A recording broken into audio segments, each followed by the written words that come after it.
to see you. My name's Edith Bowman. Can we have a massive shout out for Atomic Blonde and DJ Elliott, who were absolutely awesome? Woo! I feel like I've come home. The warmth and the energy in this room is absolutely amazing. Are we ready to talk and hear about Andor? Yeah?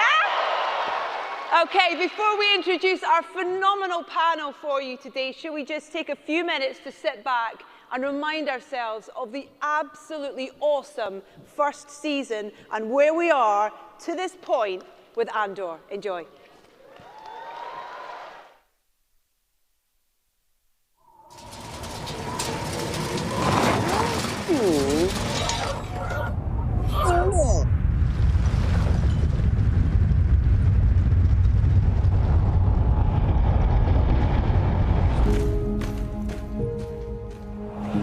There is a wound that won't heal. At the center of the galaxy, we let it grow, and now it's here.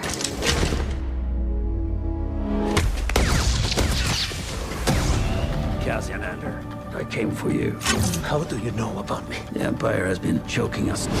No matter what you tell me or tell yourself, you'll ultimately die fighting these bastards. I need all the heroes I can get. The Empire is a disease that thrives in darkness. We are healthcare providers. We treat sickness. We identify symptoms. We locate germs, whether they arise from within or have come from the outside. Freedom, independence, justice. He's writing a manifesto. We've chosen a side. We're fighting against the dark. There is an organized rebel effort. Drill down and get a hunt started. It's just getting very dangerous.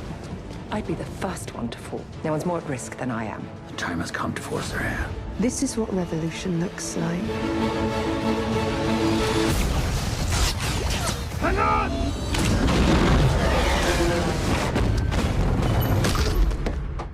Nemik's manifesto.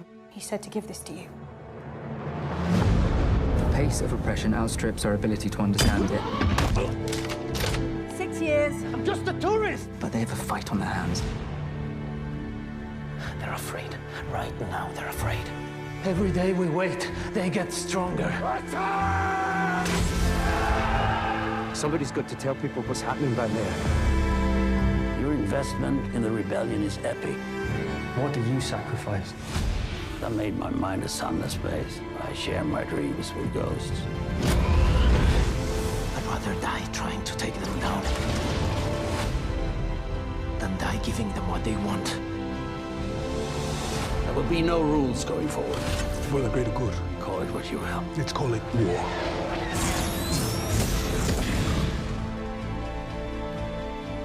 Kaz, I'm sorry. Your mother's dead.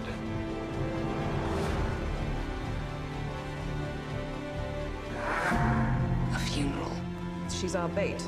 If I could do it over again, I'd wake up early and be fighting these bastards from the start. Fight the Empire!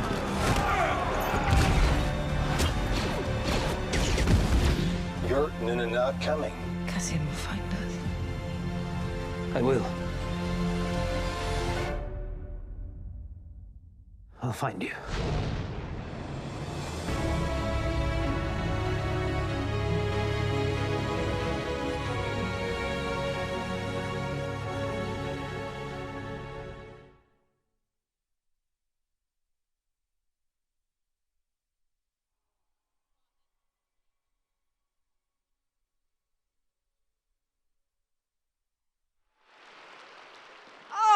Every hair on my body with excitement. Are you ready to welcome our panel? Yeah?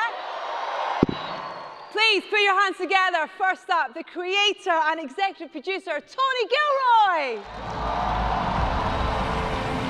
Executive producer and president of Lucasfilm, Kathleen Kennedy. Executive producer, Cassian Andor himself, Diego Luna. Co-producer and editor, please put your hands together for John Gilroy. Production designer, Luke Hull. Costume designer, Michael Wilkinson. And last, but certainly by no means least, composer, the wonderful Nicholas Britell.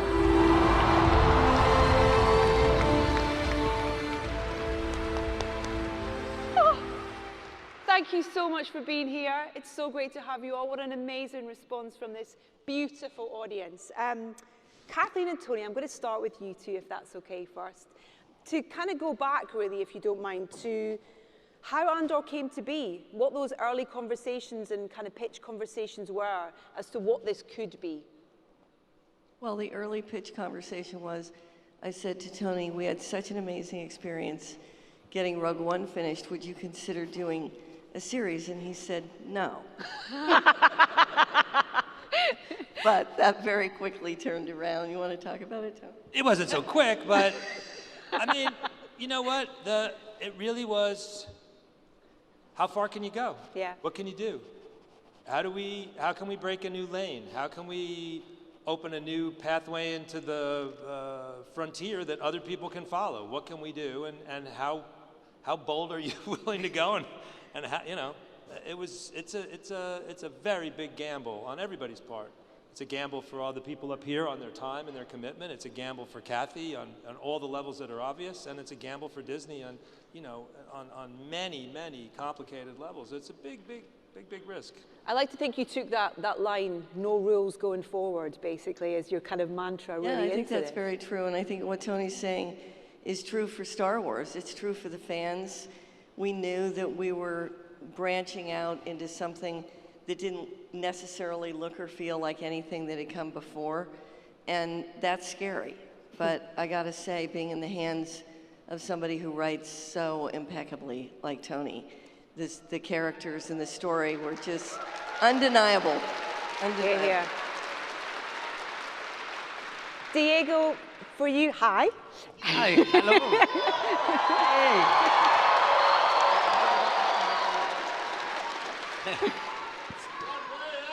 There we go. One way out. Look at that. Here's the costume designer of what you're wearing is here. He saw a picture and you approved, right? Approved, 100%. Amazing. Most of them came without shoes on at the train station as well. That's the commitment. That is the commitment. There's another word for that, but I'm so sorry. To be honest, when it wasn't a wide shot, I was wearing sneakers. Shh, no spoilers. Yes. This character, this writing, this opportunity to delve back into the world of this character. What was it about him, about Cassian, that you did want to jump back in and have the opportunity to explore him? I think what was really interesting is the opportunity to have a show and tell a story in a long format that happened to be about a regular guy. You know, they don't get movies done about themselves, you know?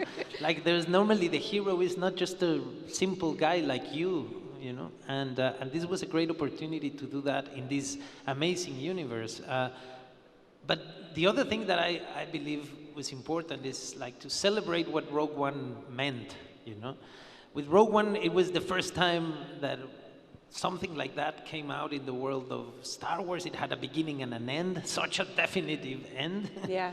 Also, you know, risky and the audience, you celebrated that film, and it was important to keep doing and keep taking risks, I think, you know, and we had the great opportunity to be led by Tony, who is just like always trying to find a way to complicate things more and more, you know, in every possible way.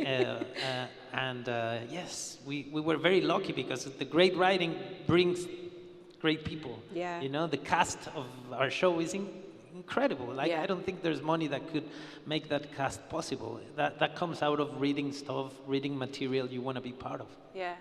John, for you, in terms of, you know, I don't know, the idea that you're involved in the production side of it as well as editing. Do you almost do you get in there early with the kind of idea of what it's going to be like for you once you get into the edit suite? You know, are you almost a step ahead of the game?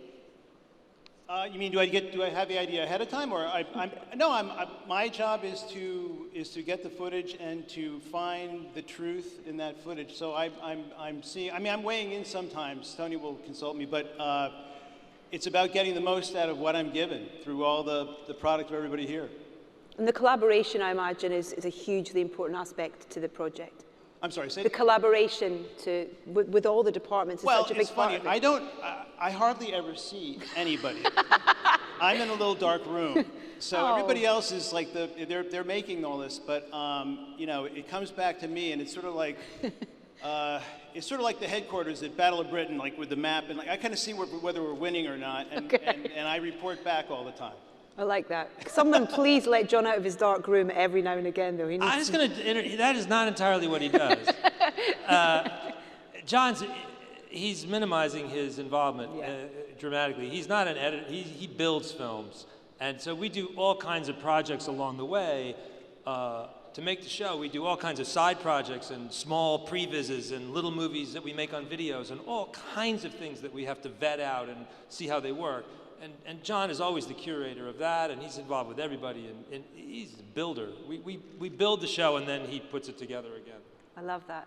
The design of the film is extraordinary, both in terms of, lovely to see that that real life response that you get from costumes that you create, but the production design on it as well. But for both of you, was there any limitations when it came to that, when it was about, creating lands or buildings or situations or characters through both the production design and costume design? I mean, there's always limitations. So it's like you never have enough.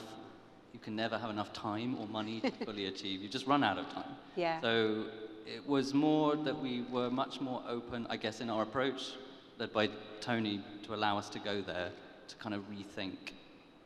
Well, not even rethink, it's kind of like what Tony writes about pushes us in a direction that means we have to be moving through these worlds with characters. So it's less about scale and it's more about scope. And so it's just maybe a different way of looking at it than you would if you were doing a Star Wars movie previously.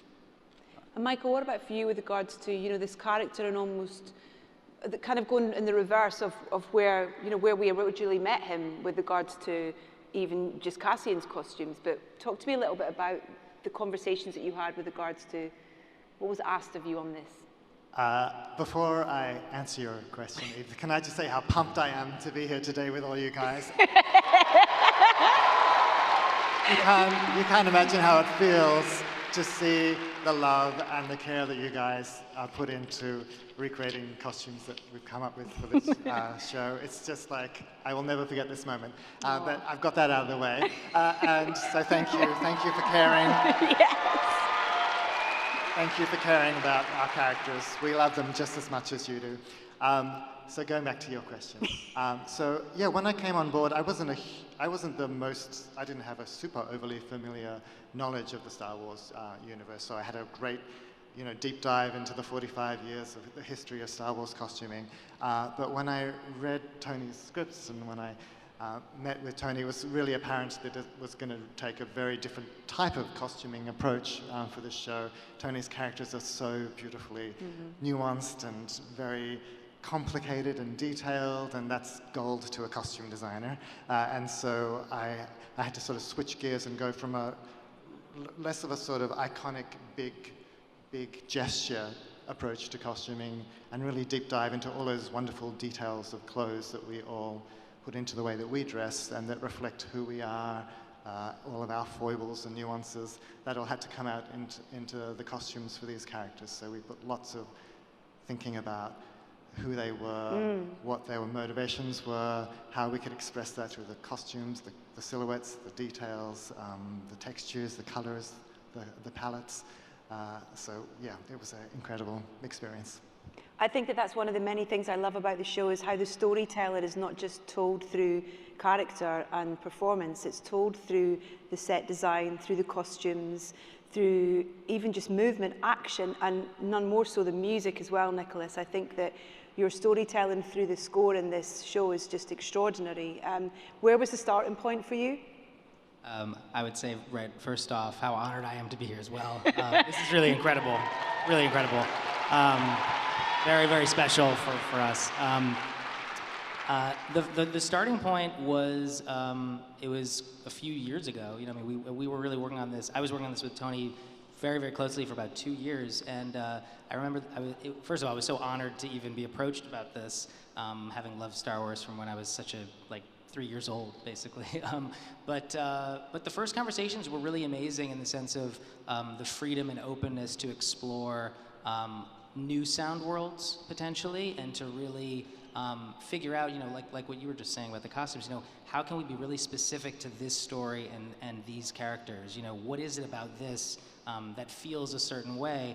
And the literal starting point was actually the on-camera music, because that had to be filmed, and we had to figure that out before we did anything. And so the actual first piece I remember writing was the funeral band. That was the first thing I remember playing for you, Tony.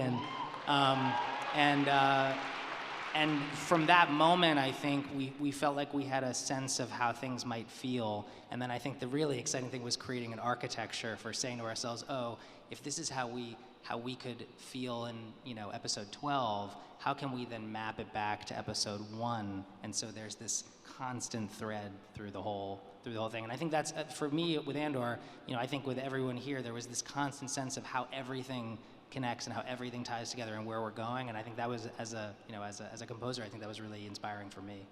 Did you know what you wanted? Did you have a clear idea of what you wanted sonically for the score for this, Tony? No, it's very difficult. Some films, some stories, they just reveal themselves. Oh, it's going to be this kind of music, and you kind of, and you temp something, and you sort of, music is sticky to it. This is, I mean, the elephant in the room is John Williams. There's this huge, gigantic, brilliant vocabulary that's already, this grammar that's already been described, and we're going to upend that. And boy, oh boy, we better have a good answer for what we're doing. We better be, since we're really going to try to dig for emotional reality all the way through. Our music really needs to be, it can never be cynical. It always has to be legit, and it has to feel like it belongs in Star Wars. Yeah. I mean, it's a very, it's also, I also say for Nick, we just completely underestimated what we were going to have to do.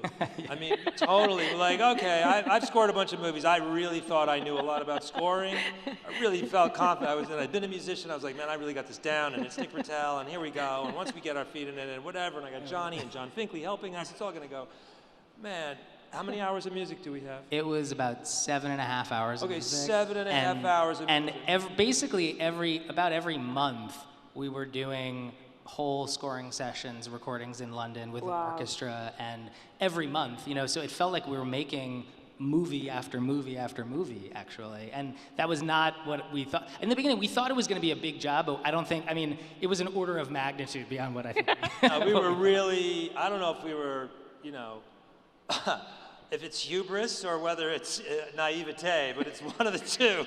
And we were like, so we were just staggered by what we had to do. But then I will say, look, I mean, there's 7 filmmakers up here. That's the key, right? Everybody here is a filmmaker. And there's a lot of other filmmakers that are behind us that aren't here today, that are back at Pinewood on Monday.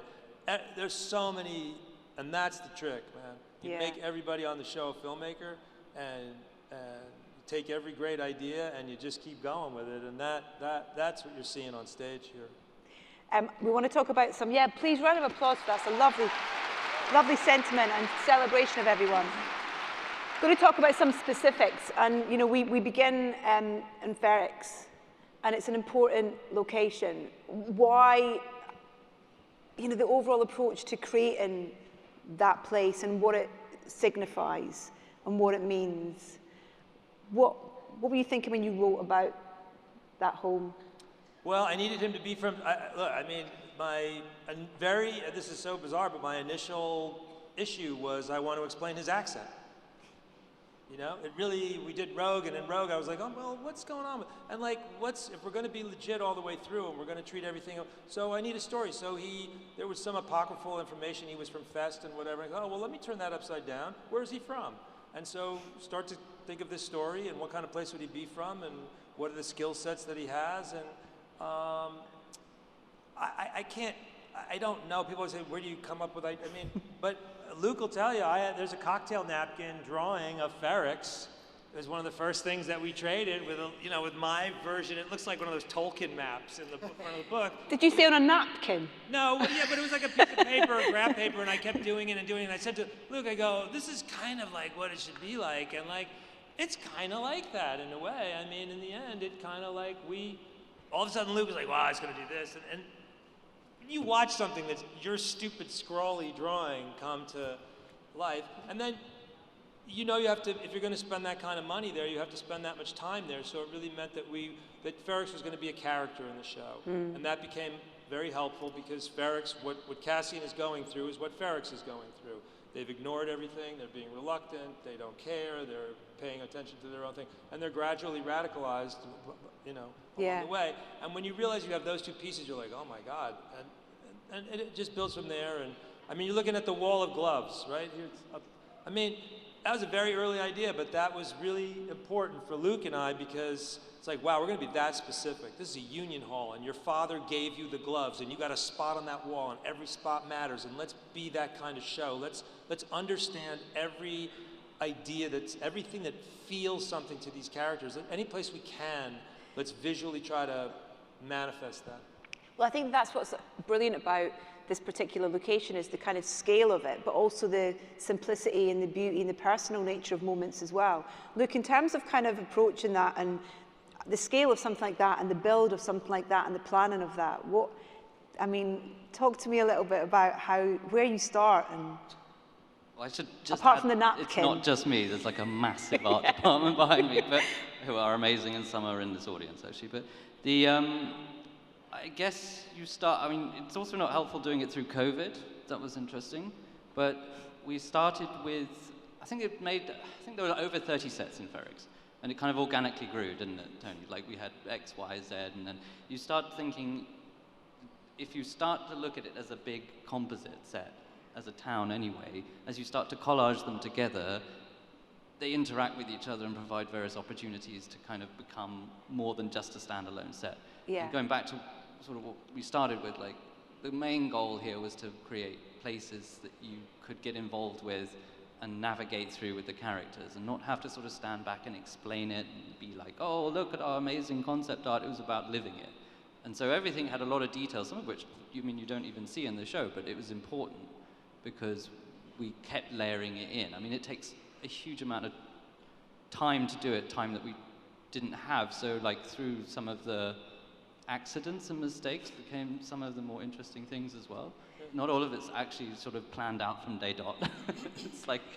It's really big process. I think then as an audience as well, you navigate through your landscape then. You know where the characters, you kind of feel you're there with them as they're walking through the streets or they're running downstairs and stuff. And the way that you've created that as an audience, we're right there in it.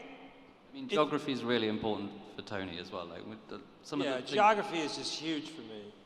But if you're going to be that rigorous with your geography for your action sequences and making sure the audience always knows where they are, except when they're supposed to be disoriented, which you can control if you've already put them in a place that they really. I mean, we also want to be emotionally accurate. Yeah. We don't want to have people's IQs go up and down or the things they need or feel change because we want them to. We want to set up a real thing. And so it's the same rigor that goes into the sets, that goes into the costumes, that goes into what Diego's doing. Everybody's trying to be extremely specific to the moment and make it real and know that that's the thing over there and that's the thing over there. I think it's worth saying, there's a version of this that could have been very dystopian, right? Which is sort of an accidental journey we took at the beginning, just in the nature of what Star Wars, the baggage of what has come before in a way, and then trying to use it to work with what Tony's written. So separating what they do on the mesa, breaking down the ships from the town was really important to find a community. So, and choice of materials and the brick and all of that were kind of cemented that because Yeah. it felt solid and it felt there is a place you can go after work and have a drink, and you can walk down here and go into someone's house, and it's not separated. That was.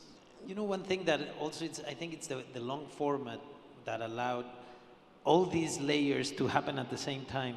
You know, sometimes in movies it's different. There's a script, then someone comes, like, you know, but here the editor is working and the composer while the designs are happening, while Tony is writing. Therefore, everything can be affected by each other's journey, you know, or ideas. And it's a different way of collaborating. And I don't think every writer could do it the way Tony does it, because he includes the ideas into the pod, you know? So he doesn't write till he knows how the set is gonna be. Therefore, when he's writing, Luke's work is already part of that writing, you know? He's writing with him in a way. And that changes the whole thing. Like, the music is being composed before we go on set. The moment I'm playing the moment where the song is there, I'm listening to the actual song, the actual music, the piece you're gonna be listening to. It's like if we were capable to put the score on when we go on set. That doesn't happen often, and on this show it happened. What was it like for you stepping onto that set for the first time? It was great. It was great. The house, I remember I was there, it was first with Ben, and I was there and I said, like, look, if on those drawers we can put some stuff for me to go do, because it'd be really cool. And I went in the rehearsal and opened the drawers, and there was stuff there. And the stuff was useful, you know, I could bring it out, and it was still Star Wars universe, but it made sense. And it was like, oh shit, there's cooking stuff here. Do you want eggs? Cook. Who wants eggs? Anyone want eggs? That wasn't written, and it was not Luke. It was someone that works for Luke that pays attention to detail. When he talks about his team, it's a big team, and they're all giving you these elements you can play with.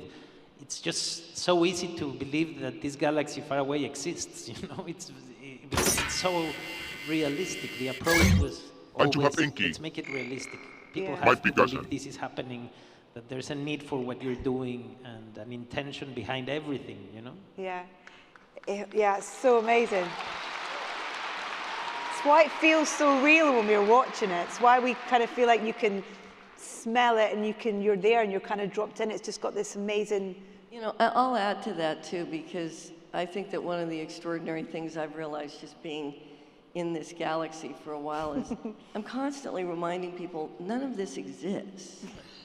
We're in Don't say that. Outer space. We're in the galaxy.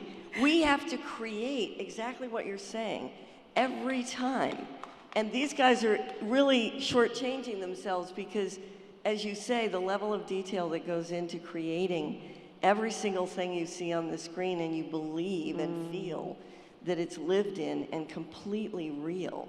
That is a gigantic art form. So bravo, guys. Yeah. And places that we can all escape to, that's what you do for us. You take us to these places. So yeah, we're all eternally grateful for that. Can I talk specifically about that kind of end sequence in episode 3, if you don't mind, just for a minute, because that, I think, encompasses so many of you in terms of there's actually not that much dialogue, but there's a lot of story and narrative being told through situations that we find characters. This extraordinary piece with the chains and the things falling down that then leads into you guys escaping on the back of the speeder, and then the music, and it's just all the pieces come together, and it's just this extraordinary crescendo at the end of this episode. The editing in this is just phenomenal. Talk a little bit about the journey of the end of that episode and building up those different worlds and bringing it together. And well, I mean, we had the two action sequences. The action sequence in the factory was we sort of really framed that really well. And the end, the motorcycle, you know, I always think of it like when I was putting it together. It's sort of like his, you know, Cassian's life is sort of going by him as he's going to the ship, as he's going through. He's seeing all the places that he probably will never get to again, and that's kind of a poetry that worked for the whole thing, and the music and everything else, you know. So Can I ask what those things were made of that were swinging around on a kind of slightly The factory? Yeah. Those were all real. That last big shot where everything comes down. Those were, I mean, they weren't made of metal, but they were heavy, and they all came down. That wasn't a visual effects shot, really. That was practical. That's a big scene for us because you got out in the nick of time. I think the applause should be for him because they didn't hit him. Were they real? He's still here. He survived. No, it did. Like I have to say that we rehearsed like theater. We got to the place when it was you were building it. Then we saw everything there hanging, and then we rehearsed the whole thing many times before we actually went to shoot it. And everything was mechanical, everything was happening, and we shot it in order. Therefore, we were, like, whatever happened in the last take was the beginning of the next. And it actually happened the way you see it. We were reacting to real stuff. And acting with that is just, like, beautiful, because we're never in front of something that one day will become something else. It's ready, you know, it's ready, and it's going to be that. And as Luke is saying, if we run out of time, well, that thing is going to be there. That's what you're going to get, you know. And you as an actor are given the best tool you can have, which is you just have to react. You just have to live the moment. It was a beautiful scene to shoot, and a dangerous one too. Yeah. And that shot at the end as you're kind of going across the fields, we saw a lovely still of that earlier, just a shot of the beautiful coloured fields, the textured fields as the bike goes across it and kind of off, and it's in the water, just kind of spraying out underneath. It's like poetry. It's so beautiful. There's someone who's not here who's another Mo and Leo in our visual effects department, and you know, I think in a lot of shows, right? I mean, the visual effects department comes in and delivers. You know, they deliver what somebody asked for. Not at ILM. No, but a lot of shows, but not for us. I mean, talk about another filmmaker. I mean, Moen worked on Rogue, and so there was prior, knew him from Rogue. But I mean, the work that he and TJ and their department did. I mean, you know, Luthen Space Battle, right? I mean. Yeah, I mean, I would add to that because I was being a little facetious, but in reality, because ILM is a part of Lucasfilm, we have the benefit of these amazingly talented people inside the world of effects, who, much like everybody you're seeing sitting here, is incorporated into the creative process, and they begin a creative dialogue with Tony or our showrunners, and they're able to really make a gigantic contribution. As you can see, even as you guys all know John Knoll, who's a perfect example of somebody who gets deeply involved in what the story is and servicing the narrative. That's what we're really fortunate to have, some incredible talent in Moen and TJ. Were absolutely that, because this was a very different kind of show where a lot of the effects needed to feel invisible. You needed to just believe it. And they weren't showy. There wasn't anything that would take you out of the story.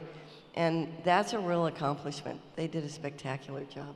And they show you, they show you what's going to be there. You know, it's not like, oh, this will be solved later. You know what's going to be happening.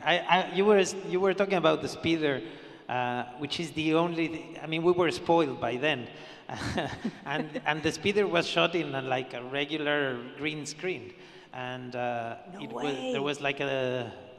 It was like going into the rodeo, you know, kind of like, because the speeder was there, everything was green, and wow. Stellan was behind me, you know. This was COVID times, so that hug felt delicious. You know? It was like, oh, here we are. But, tighter! But we were so spoiled because it was the only moment where we turned and said, like, we didn't sign for this. Like, that really cool shot is not that cool, to be honest. It's us in the rodeo, like going like this. And someone blowing air, so the costumes like flow beautifully, you know. But it was the only moment, you know. And in fact, it was like kind of funny because, yes, of course, almost everything was real here, but flying on a scooter is impossible. Yeah.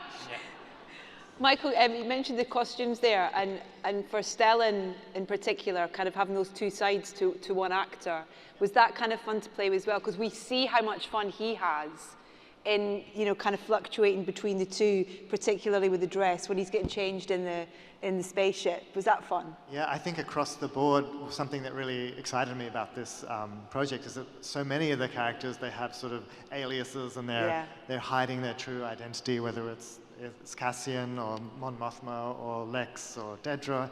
Everyone has an agenda, and so they play with their clothes to sort of try on these different aliases. So yes, with Luthen we have this sort of what we call natural Luthen when he's off planet, and he's his sort of has that sort of quasi-military special forces kind of feel to him. And then the opposite to that, he puts his wig on, he becomes this incredibly urban, sophisticated dresser on Coruscant. So that was great working with Stellan to bring that about.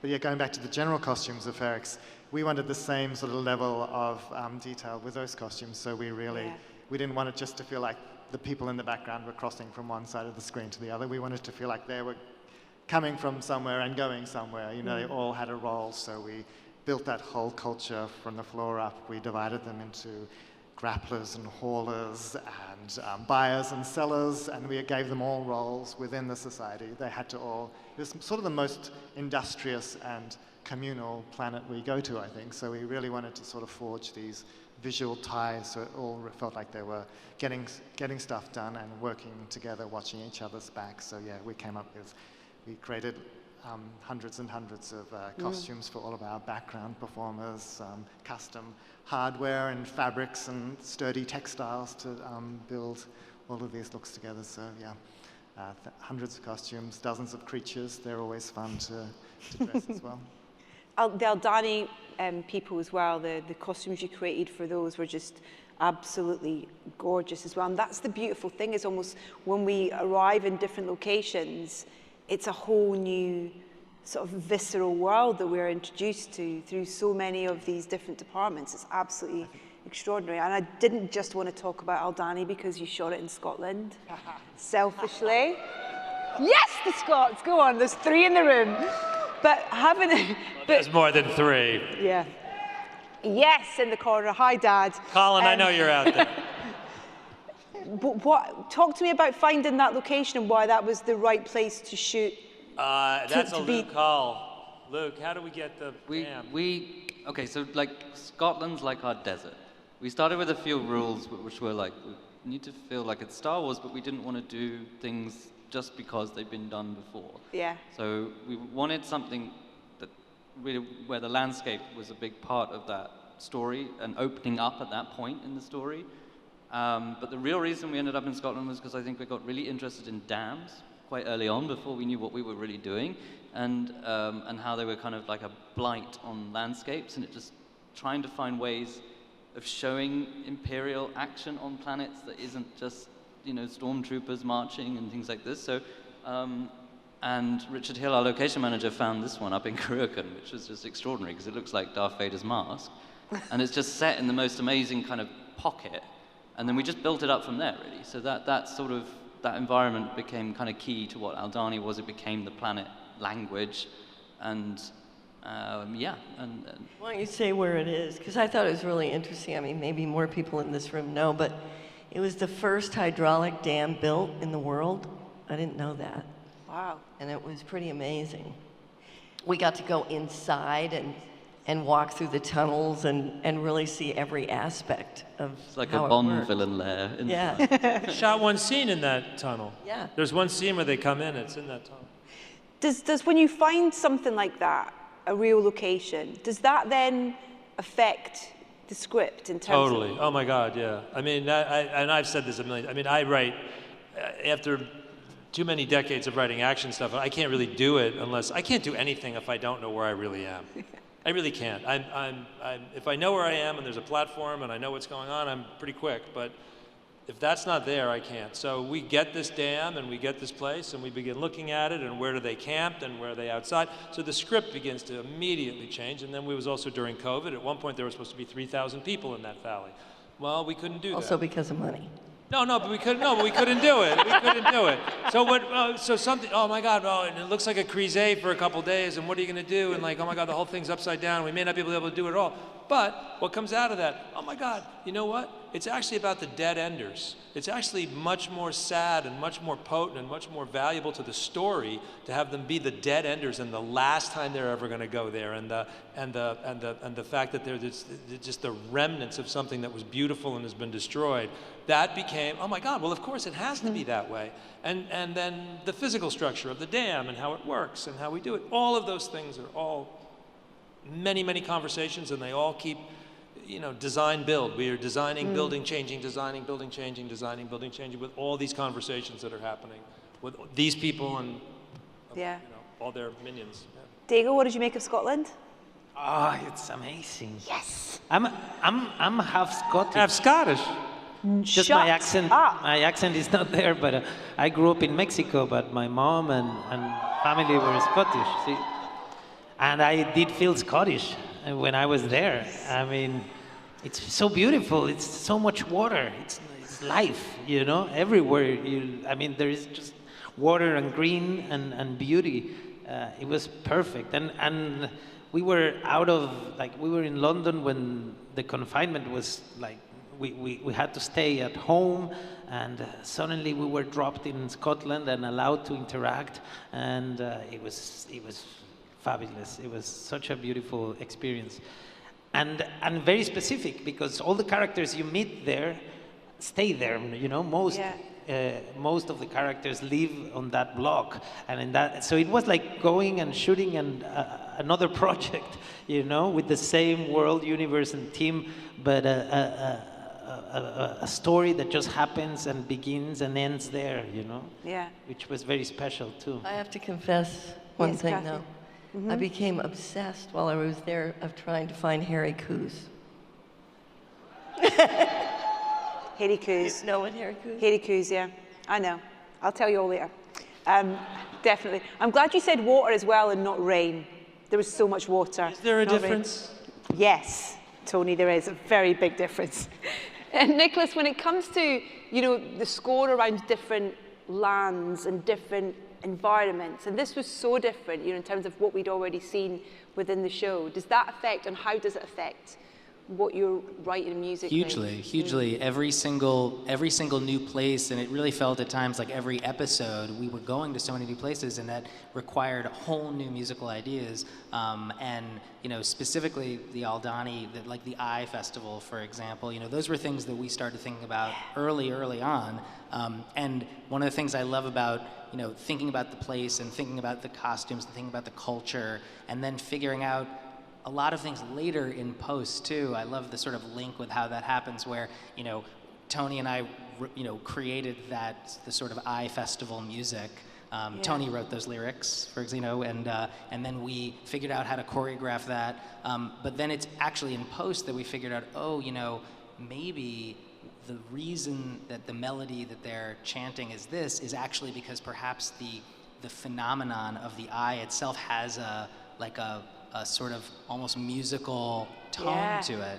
And so then I then created a sound for the eye, actually, and then you sort of imagine back this almost many thousands of year backstory that perhaps they created the chant because they were hearing the eye, and so it actually worked. So these are the kinds of things that we sort of, you sort of, when you have this amount of time to explore things, you can live with these things in a way and come up with ideas like that. So the place and the story of each place mattered hugely to what the music was doing.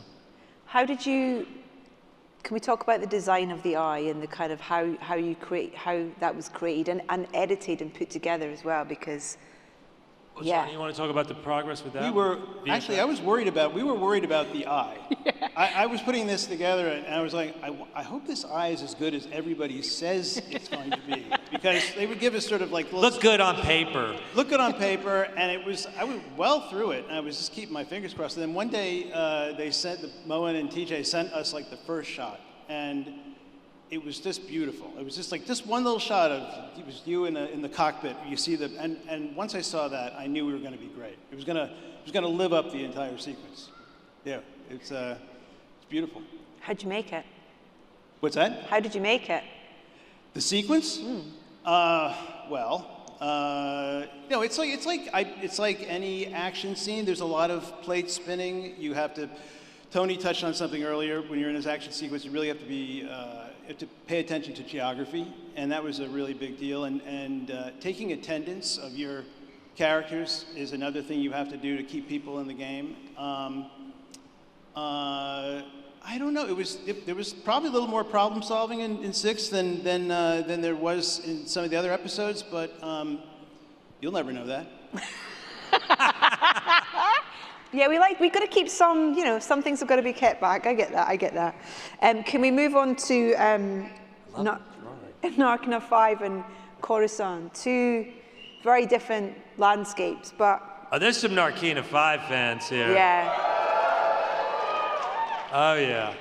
I mean, it's got such a theatrical presence, that whole place and that whole being there. What were the conversations about what that was going to be and what it was going to look like and what the limitations were for the people within there? I'll just say very quickly, and then I'll pass it. I brought a bunch of material. I'd worked with Luke for a couple months. I brought a huge amount of material. We went into a room with my brother Dan and Beau Willimon for 5 days in New York to try to beat out the holes and beat out the plot and figure out who would do what and beat out the whole story. Well, that's an intensively creative conversation. It goes very, very fast. One of the absent places on that was, he should go to prison. It'd be great if we could have a prison sequence, but we can't do a prison if we can't do a prison better than anybody ever did it or different than anybody ever did it. What would that be? And at some point somebody said electric floors. Who's in the room when that's happening? Who's in the room every day of that writer's thing is Luke. So our production designer is in the room while we are building the show. Zana Wallenberg, she's not here today, she is our just diva producer. She's just, I mean diva in the good way. And she's in the room. So he's watching the prison being built in front of him, and he's probably going back to his hotel room that night going like, oh my God, what the fuck are they doing? But Were you, Luke? Well, it was more of a case of we'll figure it out later. Yeah, no, but I mean, so it starts right there. So we started that early, and man, we just worked it. No, but the key concepts of the prison were established in that week. Was it just a week?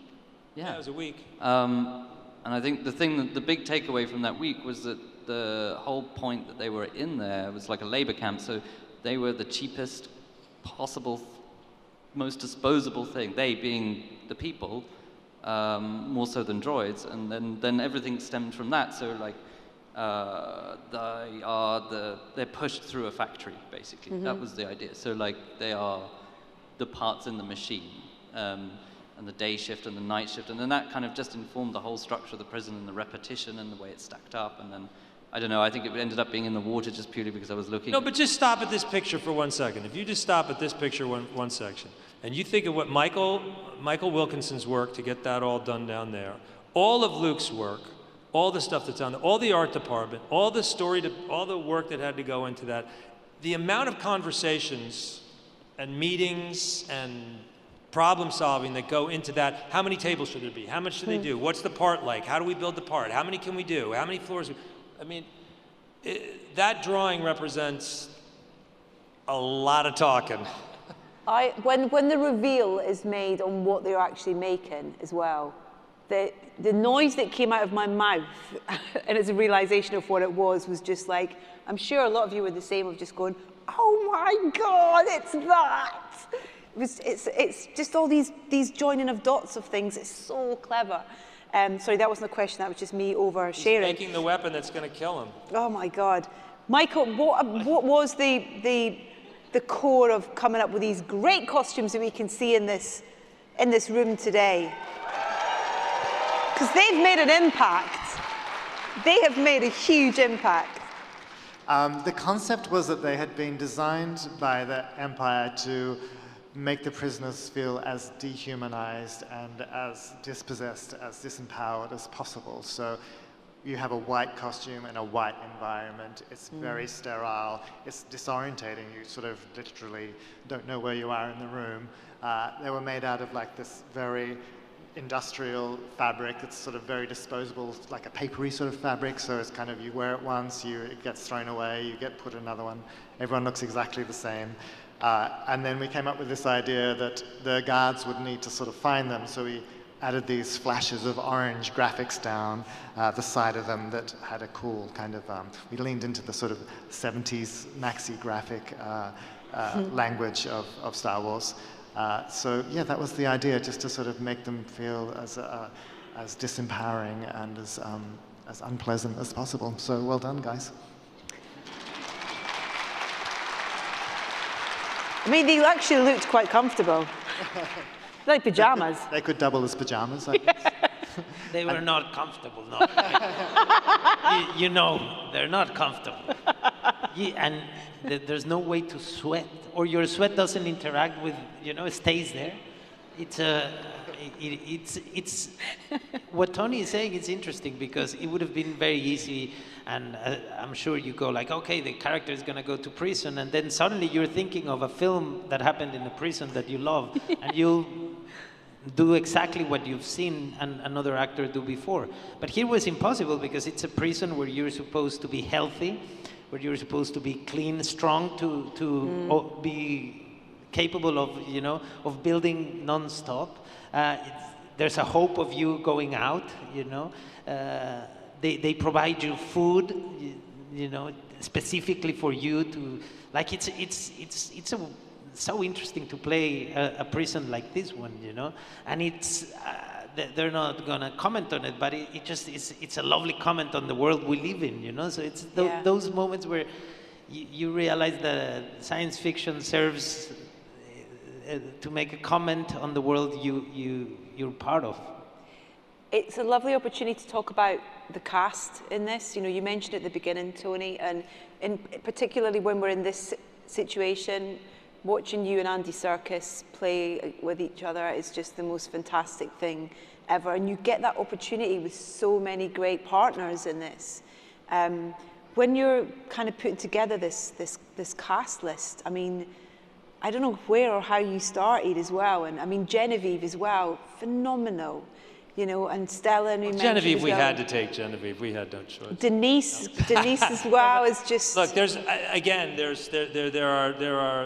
variety of absent department heads here today, and Nina Gold and Martin Ware cast this show. Yeah. And when I first came on, I mean, it's like, oh, Nina Gold. So it's like, well, you know, and Nina Gold absolutely lived up to the hype from day one. She's just. And we did not know, I didn't know, Kathy certainly didn't know that we were going to have 190 speaking parts in the show by the time we got done with the first part. But, and at one point I said to Nina, are there any actors left over here? And I mean, but like their taste, their efficiency, and once you start getting the actors and you start realizing how great they are, and you start realizing you can write for them in a certain way, and you can write better and better and better. It's like, you know, it's like I said before, you know, if you're playing a toy piano, or someone brings out a Steinway Grand, well, these actors you have, all of a sudden you start writing, have, you know, there's this absolutely extraordinary talent pool over here, and they made me a better writer every day. It's like, well, you can do it. I mean, let's go for it. And so it's, that's just, they should be here. They're just as valuable as everybody else that's up here. So. They're not saying one thing that.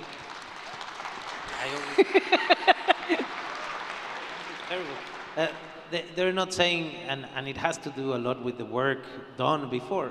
You know, I mean, I know all these actors, and Rogue One has a lot to do with them joining, you know. The second season will benefit from the first, and it's like, you know, when you commit to what you're doing, that's the best way to get people excited about being part. And I think that integrity you can see behind the work of Kathy, of Tony, and so when they come and say, like, we're gonna keep doing this, you wanna join, actors are there immediately, you know. And also simpatico taste. I mean, I don't think we've ever really disagreed on any casting choices. It's amazing.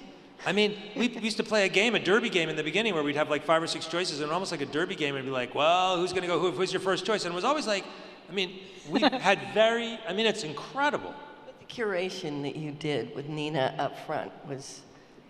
Yeah, but even still, I mean, it's pretty amazing, just even by luck of the draw. We've really had there's never been a casting issue on any of this, anything. Fiona Shaw saying... Except Fiona Shaw. Fiona Shaw saying, that's love. That just breaks me every time I watch that scene. And I think that's another thing that the show makes it so unique, is that it's the drama, it's the dramatic nature and the depth of the characters in the story, and simple moments to huge, big, kind of set pieces and stuff, and everything in between. It just kind of gives you all of that. What is it like for you, Diego, when you have these opportunities to play with these, this variety of different actors, whether it be Andy Serkis or Fiona or Stellan or... It's when you have a beautiful scene and a director, because we haven't talked about directors, and that's obviously there's 6 directors in these 2 parts. They're not here, but they bring a different perspective. And so far the directors we've had, they have the patience and the love for working with actors, and actors in this show feel free, and that is beautiful to witness, because you're never rushed, you never feel you have to get away to bringing what you love, but it's not appreciated, it's the opposite. There is time for us, and what happens in between the lines matters. Yeah. We rehearse a lot. There is chance on set to repeat, and it's a beautiful feeling to be part of this show, because we know the strength of the show is on the nuances, on the different layers, that a scene brings, and I mean, we're spoiled. It's difficult to think about another set where we would be so free. Yeah. Is that the case as well when you're designing things like Mon Mothma's apartment, for example? And I think that's another thing about what the design, both in terms of production design and costume design, does, is what we were talking about earlier, is that story design, and it kind of gives you glimpses into maybe the one side of a character or the 2 sides to a character, sort of thing as well. Do you mind talking a little bit about the kind of the creation of her environment? Because I find it really fascinating in terms of what it's not saying or what it is trying to say about her. Yeah, I mean, so it starts with Coruscant generally, which is probably one of the most challenging things on this show, because it's been seen so many times, yeah. And in a way that maybe doesn't quite fit aesthetically with what we wanted to do. And then on top of that, thank you, Tony, you write so many domestic interiors that are not easy to translate visually into Star Wars. So it's actually one of the main reasons I decided to do it, because Kyle's mum's house is yeah. So Mon's is an embassy, so it's not like her apartment, or it's not her house, it's not a personal. Is that a one-way out chant in the background? Yeah. I think they actually want to say one way in because they want to come in, but that's so it was finding a world for her that she kind of has to, because it's not her home necessarily, she's inhabiting it because she is the senator at that point. So it kind of doubles as what Michael was saying before. Her duplicity is that there's no warmth here. It's an act, and Coruscant is sterile and inhuman as well. And I mean, as well as it all being very monochromatic, and so it's that kind of illusion of comfort and wealth, and yet she's clearly playing that as a facade. So we had a lot of conversations about this, to be honest, and it affects you more than me, but yeah. That's for sure. I think, creating the costumes for Mon Mothma, I think, was one of the greatest pleasures of this project for me, just because she's such an interesting character. We haven't really seen her in detail in this chapter of her history before, and we talked about her clothes as a high-profile, operating senator, as her armor, in a sense. That's her armor. That's the shell that she puts on between the public and her private self. And then we have those great opportunities when she's at home and she takes off the armor. You sort of get a sense of the layers. You peel back the layers of the onion and you sort of see the softness and the vulnerability of this character who's putting so much on the line, secretly funneling money into the fledgling Rebel Alliance. So Genevieve is an incredible, intelligent, strong, modern woman, and so to create her costumes was amazing. And Nicholas, you talked about how you had to write elements of the score prior to filming for certain scenes and stuff, but then are you privy to any of the performances, and are you writing to any performances specifically at all? Oh, absolutely. The post side of this is so immersive, and Tony and I are actually neighbors. He lives about 11 blocks from me in New York City, and so we spend so much time together, and I think that's really part of figuring a lot of this out is the close work that Tony and I were able to do, you know, sitting in the room, hearing the same things and watching the same things together. And, you know, there are so many moments. We were just talking with Diego before about there's a moment, the moment when he finds out that his mother's dead, you know, and just even sculpting that little moment there, the idea of like, we didn't have the music come in right away. We actually wanted him to feel so alone that the music isn't even present and you're just hearing the wind kind of go by. And then we would sit there and look, you know, literally moving the music like frame by frame, sort of like, well, what if we started there, you know? And it's that kind of like detail that was going into it. So much of those moments were crafted much later on, but the theme is actually something that was initially written, you know, for the funeral. Actually, that's that Marva idea, but a totally new piece, a totally new, you know, cello kind of octet of that piece. So there was so much that went on in that, and there were new ideas that obviously I would be inspired by each episode of what to do. The last thing I would say is about Narkina 5, for example. That was an example where I had no idea that scope was really coming, actually. And when I saw the episode, I remember talking to Tony and just being like, I have to come up with a whole new set of themes now, actually, within the next 5 days to figure this out. So there was a constant set of new ideas and new things that had to be written later. So we come full circle with the series back on Ferrex, and I mean, where do we talk about where we leave Cassian, and if you can give us any hints on where he's going? Yeah, I mean, it took him a year, and he climbed up out of the ditch, and he went through an incredible number of life experiences and personal experiences, and he's been exposed to the rebellion, and he's tried to push it away, and he's tried to be a cynic, and he's tried to be a mercenary, and he's tried to pretend to do it, and he's led a mini rebellion of his own in a prison and seen what that felt like, and his mother has finally inspired him, and he's joined the rebellion. We're never going back on that. He's a committed member now. There's no more that debate. That internal debate is over. And we will now track him, and you know the 20 or 30 so characters that we're continuing with. We will track them now over the next 4 years. It'll be each block of 3 will be 1 year apart. So we'll do 3 episodes. We'll drop a year. When we come back, it'll be a year later. And it'll be over a short period of time, and then we'll drop a year, and we'll come back for a short period of time, we'll drop a year. And our final scene of the show, we've never made any secret about it, we've been saying it from the very first junket. The final scene of the show is him walking out to the ship to go to the Rings of Kaffrine. I mean, we're walking you into the film, so we're taking you right to that moment. Oh my God! And we're gonna let you know how he got there, what it cost him,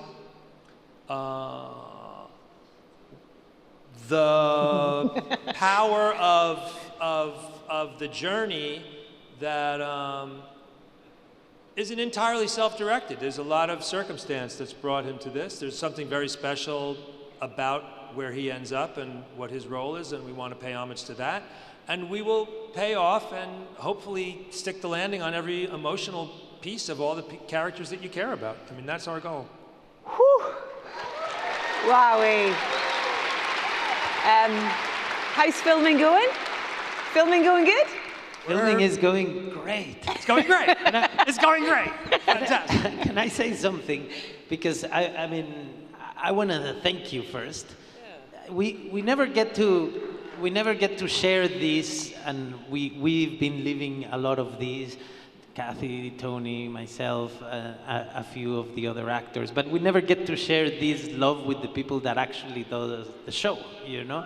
we always talk about them, but I love that Star Wars Celebration gives us the opportunity to actually interact and say this loud and clear, that we are very lucky to be working with you and with your teams and with everyone that's not here, because this makes the ride worth it, you know? We're learning every day from the work these guys do, and when I put a jacket on, I own the jacket, and that's because of the amount of time and energy put behind that piece of wardrobe. Same thing in the stage, and we wouldn't be able to do a show like this if we were not working with the best, and it's kind of nice to have a chance to thank the work of the whole team.